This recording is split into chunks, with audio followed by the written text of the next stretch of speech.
पुराने समय की बात है। एक बड़े राज्य का राजा धन दौलत और सभी सुख सुविधाओं के बीच एक खुशहाल जिंदगी बसर करता था। मगर सुख के भीतर कहीं गहरे उसके मन में एक ना दिखने वाला खालीपन था, जिसे वो खुद भी ठीक से समझ नहीं पा रहा था। वो अक्सर सोचता, क्या कहें, अब ऐसा लगता है कि हम वास्तव में खुश नहीं हैं। अंदर से खुशी महसूस नहीं होती। अरे, हमारे पास है तो सब कुछ, फिर भी अधूरा अधूरा सा महसूस होता है। समझ नहीं आता ये अधूरापन है क्यों, इसकी वजह क्या है। एक दिन राजा ने इस उलझन को हल करने के लिए अपने वजीर को बुलाया और कहा, वजीर जी, हमारे राज्य के सभी लोग बहुत सुखी हैं, बहुत खुशी में जिंदगी बिता रहे हैं। अब उन्हें देखकर हमें भी खुशी तो होती है, लेकिन कभी कभी हमारे मन में एक शक उठता है। वजीर ने कहा, शक? मतलब कैसा शक महाराज? मेहरबानी करके अच्छे से मुझे बताइए। राजा ने कहा, मतलब शक ये कि क्या हमारे राज्य में कोई ऐसा व्यक्ति है जो मुझसे भी अधिक खुश और संतुष्ट है। मतलब हम जानना चाहते हैं कि वो कौन है और उसकी खुशी की वजह क्या है, वो क्यों इतना खुश है। वजीर ने कहा, महाराज, देखा जाए तो ये तो नामुमकिन है। मतलब पूरे राज्य में ही नहीं, पूरी दुनिया में आपसे अधिक सुखी और ताकतवर व्यक्ति हो ही नहीं सकता। अब देखिए महाराज, आपके पास धन है, जनता है, सेवक है, सेना है, सब कुछ तो है। राजा ने कहा, हाँ है तो सब कुछ वजीर जी। हम जानते हैं कि आप हमारी भलाई भी चाहते हैं, मगर हम आपके जवाब से खुश नहीं हैं। हमें मतलब भीतर से लगता है कि कहीं कोई हमसे भी अधिक सुखी व्यक्ति जरूर है और हम उसे खोज कर रहेंगे। आप समझ रहे हैं ना? वजीर ने कहा, समझ रहा हूं। तो महाराज, क्यों ना एक काम करिए, आप भेष बदलकर राज्य में घूमिए। आपको खुद ही पता चल जाएगा कि कौन कैसा जीवन जी रहा है, तो आपको ज्यादा समझ में आएगा। राजा ने कहा, हाँ ये आपने बहुत उचित कहा, बहुत अच्छा विचार है। हाँ, ये सही रहेगा, हम खुद ही देखेंगे और उस व्यक्ति को खोजेंगे। अगली सुबह राजा ने एक साधारण नागरिक का कपड़ा पहना और अकेले ही राज्य के अलग अलग हिस्सों में घूमने के लिए निकल पड़ा। कुछ ही दूर जाने पर वो एक गांव में पहुंचा। वहां एक छोटी सी झोपड़ी से बांसुरी की आवाज सुनाई दे रही थी। आवाज इतनी मीठी थी कि राजा कुछ लम्हों तक वहीं रुक गया। आहा, अरे वाह वाह वाह वाह, इतनी इतनी अच्छी बांसुरी भला कौन बजा रहा है। आहा, ये आवाज तो रूह को भी छू रही है। चलो देखता हूं। झोपड़ी के पार जाकर राजा ने खिड़की से झांका। अंदर एक जवान आदमी बैठा था, जिसके चेहरे पर गहरी शांति और इत्मीनान की चमक थी। एक छोटा सा दिया जल रहा था और वो आदमी बड़े आराम से बांसुरी बजा रहा था। राजा ने सोचा, ओहो, देखने में ये आदमी तो बेहद गरीब लगता है, लेकिन इसके चेहरे पर शांति और सुख हमसे भी कहीं ज्यादा है। आखिरकार इसकी सच्ची खुशी का राज क्या है? चलो इसी से पूछता हूं। राजा ने झोपड़ी का दरवाजा खटखटाया। आदमी ने बांसुरी एक तरफ रखी, मुस्कुराया और बिना पहचान पूछे ही दरवाजा खोलते हुए कहा, अस्सलाम वालेकुम। आइए श्रीमान, आइए आइए, भीतर आइए।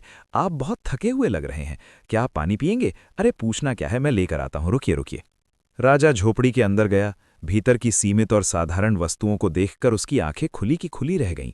टूटी घाट, मिट्टी का घड़ा, पुराने बर्तन, लेकिन पूरे घर में एक शांति और अपनापन था। ये हालात हैं इसके, और इतनी गरीबी में भी ये आदमी भला समझ नहीं आता कि इतना खुश कैसे है। इसके पास तो हमारे जैसा कुछ भी नहीं है, फिर भी ये हमसे कहीं ज्यादा खुश दिखता है।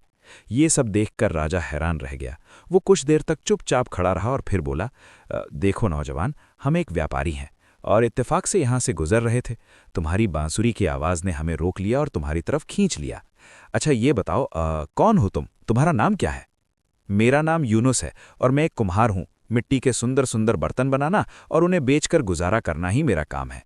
राजा ने कहा, ओह, तुम्हारा चेहरा देखकर लगता है कि तुम बहुत खुश हो।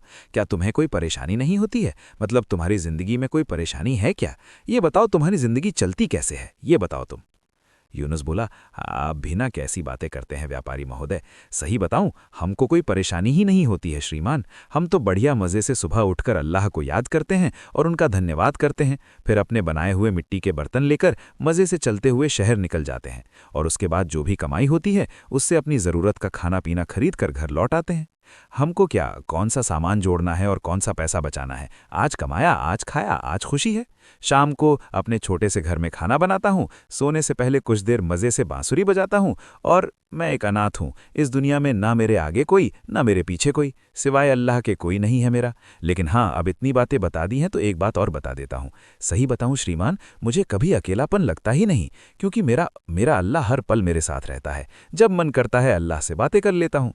जब मेरा साथ देने देने वाला खुद अल्लाह ही है, तो फिर चिंता किस बात की है। यूनुस की बातों ने राजा को अंदर तक झकझोर दिया। उसे समझ आने लगा कि सच्ची खुशी असल में धन या दिखावे में नहीं, बल्कि सब्र और आसानी में होती है। राजा वापस महल पहुंचा और तुरंत अपने वजीर को बुलाकर बोला, वजीर जी, मंत्री जी, हम आज फिर से यूनुस से मिलकर आ रहे हैं। अरे वो तो आज भी उतना ही खुश है, बल्कि हमको तो लगता है कि वो और भी ज्यादा खुशहाल लग रहा था। अब तो वो लकड़ियां काटता है और उसी से खुशहाल जीवन जी रहा है। सच कहूं तो वो तो हमसे भी ज्यादा, अरे ज्यादा क्या, कहीं ज्यादा खुशी में है। इसका मतलब ये है मंत्री जी कि आपकी बातें झूठ निकली। वजीर ने कहा, महाराज इतनी भी क्या जल्दी है, ये तो समय की बात है। ये खुशी भी कुछ पल के लिए है। हालात जब बदलेंगे तब उसकी खुशी भी डगमगाएगी। आप चाहें तो एक बार फिर से आदेश दे दीजिए कि राज्य में लकड़ियां काटना गुनाह करार दे दिया जाएगा। फिर देखिए महाराज कैसे उसकी खुशी खत्म हो जाती है। राजा कुछ देर चुप रहा, फिर वजीर की बातों में आकर अगली सुबह राज्य में एक नया आदेश जारी करवा दिया। मुनादी करने वाले ने ऐलान कर दिया कि नगर में किसी भी पेड़ की लकड़ी को काटना और उन्हें बेचना गुनाह है। अब यूनुस के पास कोई ग्राहक नहीं आता था। उसकी आमदनी बंद हो गई। पेट बेचना और उन्हें बेचकर आमदनी करना अब से एक कानूनी अपराध माना जाएगा। जब यूनुस को ये खबर मिली कि अब लकड़ियां काटने पर भी पाबंदी लगा दी गई है, तो वो चुपचाप सोच में डूब गया। ये क्या है? अब मैं अपनी जिंदगी कैसे चलाऊंगा? इसी सोच में डूबा वो अपने घर से बाहर निकला। चलते चलते नगर के चौराहे पर उसकी नजर एक आदमी पर पड़ी। वो एक मटके में पानी लेकर बैठा था और राहगीरों को पानी पिला रहा था। लोग उसके इस काम से खुश होकर उसे कुछ सिक्के दे जाते थे। यूनुस ये देखकर मुस्कुराया और मन ही मन बोला, हाँ, शायद यही मेरी अगली राह है। उसने भी एक मटका खरीदा और नगर के दूसरे चौराहे पर बैठकर राहगीरों को पानी पिलाने लगा। लोग आते जाते पानी पीते और बदले में कुछ ना कुछ दे जाते। इस तरह एक बार फिर यूनुस ने अपनी मेहनत से अपनी रोजी रोटी की एक नई राह चुन ली, एक नई राह खोज ली। उधर राजा को फिर से यूनुस की याद आई। उसने वजीर से कहा, तो वज़ीर जी, क्या हाल है? हमने लकड़ी काटने पर भी रोक लगवा दी, जैसा कि आपने कहा था, लेकिन अब हम देखना चाहते हैं कि वो यूनुस कितनी खुशी में है। इस बार तो हमको लगता है कि वो जरूर टूट गया होगा। चलिए खुद ही जाकर देखता हूं मैं। राजा ने फिर से अपना कपड़ा बदला और यूनुस की झोपड़ी की ओर चल पड़ा। लेकिन जैसे ही वो वहां पहुंचा, फिर से वही मधुर बांसुरी की आवाज गूंज रही थी, ठीक वैसे ही जैसी पहले थी। राजा अंदर गया और बोला, अरे भाई, मैंने सुना था कि अब लकड़ी काटने पर भी रोक लग गई है। फिर भी तुम इतने खुश कैसे हो भाई? कैसे इतने खुश हो? यूनुस बोला, इसमें दुखी वाली क्या बात है श्रीमान? अब तो हम पर ही गुस्सा कर रहे हैं। अब क्या है, देखिए मैं बताता हूं आपको। अब मैं करता हूं बहुत नेक काम। जो भी राहगीर मिलते हैं उनको पिलाता हूं मजे से पानी। क्या है कि मैंने एक मटका रखा है, लोग आते हैं, पानी पीते हैं और कुछ दे जाते हैं। मेहनत का कोई काम छोटा नहीं होता, और ऊपर से किसी को पानी पिलाना, ये तो और सवाब का काम है। इससे अल्लाह भी खुश होते हैं। अरे श्रीमान, अल्लाह एक रास्ता बंद करता है तो दूसरा खोल देता है। अब तो मैं बहुत मजे में हूं। राजा फिर महल लौट आया और वजीर से बोला, ओहो हो वज़ीर जी, आपकी दूसरी तरकीब भी फेल हो गई। आप कर क्या रहे हैं? किस बात के वजीर हैं आप? वो आदमी हर बार कोई ना कोई नया रास्ता खोज ही लेता है। आखिरकार अब मैं सच में जानना चाहता हूं कि उसकी खुशी आती कहां से है। हमको भी जानना है ये चीज। वजीर ने कहा, क्यों ना हम उसे महल के अंदर काम पर रखें और इस बार देखें कि आखिरकार वो इतना खुश रह कैसे पाता है। राजा ने कहा, ये उपाय हमको आपका उचित लगा। वजीर ने कहा, महाराज, उसे महल की पहरेदारी का काम दे देते हैं। महल का अनुशासन, नियम और सीमाएं, ये सब शायद उसकी खुशी को तोड़ दें। अगली सुबह कुछ सिपाही यूनुस की झोपड़ी पर पहुंचे। सिपाहियों ने कहा, नौजवान सुनो, तुम्हारे लिए एक बड़ा अवसर है। राजा का आदेश है कि तुम महल के पहरेदारों में शामिल किए जाओ। तुम अभी हमारे साथ महल चलो। यूनुस ने हैरानी से कहा, अरे लेकिन मैं महल में नौकरी करना ही नहीं चाहता।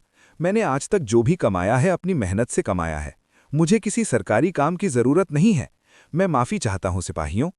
सिपाहियों ने कहा, अरे तुम पागल वागल हो गए हो क्या?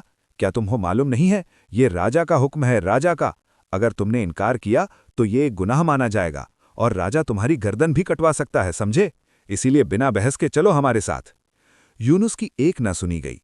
उसे जबरन महल ले जाया गया और पहरेदार के रूप में काम पर लगा दिया गया।